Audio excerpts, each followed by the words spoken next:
So there are the 5 keys to ultimate health. And if you listen to my talks, if you read my books, everything's in 5s. Think of it logically. You have 5 digits, you have 5 senses. There are 5 seasons if you count Frankie Valley. Everything is in 5s. So let's go through them. Firstly, take the test. We now have very good tests to screen you for all common diseases. Number 2, quitting addictions. You cannot be healthy and smoke. Anyone who smokes is unhealthy.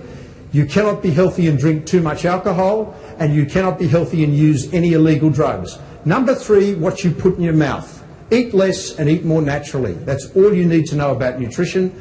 Number 4, second best drug on the planet, move, move, move. Exercise. I'll talk about that very soon. And number 5, beats everything else, is happiness.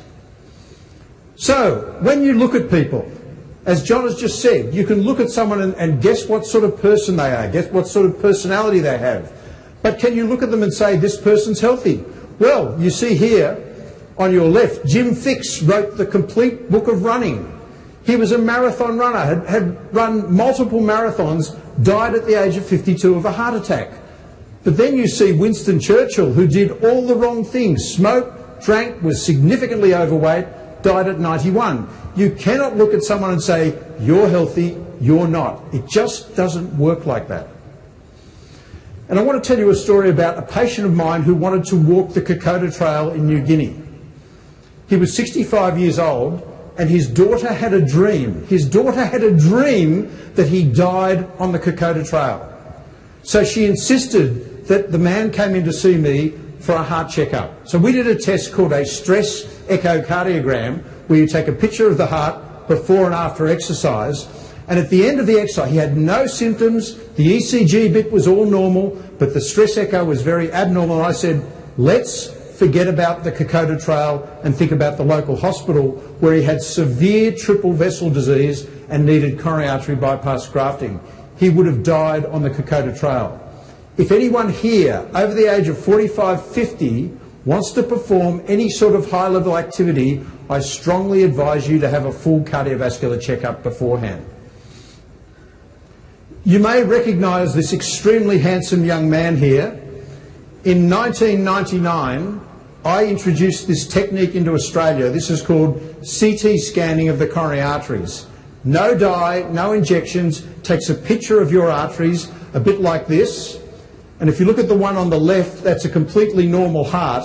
As muck builds up in the wall of your arteries, you develop more calcium in your arteries, and we do a coronary calcium score.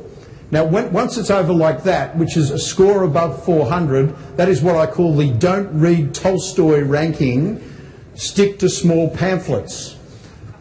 This is the most predictive test for heart disease. All males at 50 should have this test. All females at 60 should have this test. The difference being that women have a 10-year lag in heart disease behind men. It's a very simple test, it's inexpensive, and it may change your life having this test. I apologise for this, and fortunately it's before lunch. Down the bottom here,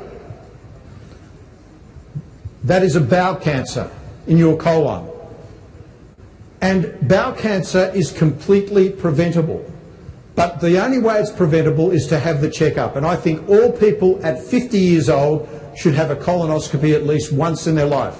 Some people I know should have one a week without the anaesthetic. But it's important to have this test. It's also therapeutic, because if you have a polyp that can turn into a cancer, the polyp can be removed at the colonoscopy. So at 50, have your colonoscopy. If you have a family history like I do, I have one every few years. Very important test. And this says, don't worry, Jimmy, they're just actors and that's not real ketchup. It's also having the right blood tests as well, which I'll be discussing further at my workshop. This is one of my old girlfriends. No, it's not true. This is the face of a smoker.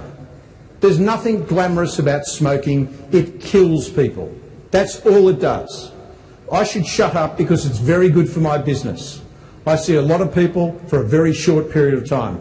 Come the revolution, I'm running the show, cigarettes will be banned. You have no right to smoke in front of anyone else. You have no right to smoke in front of children. That's called child abuse. And I want to tell you, I don't think you have any right to smoke anyhow if you have someone who loves you.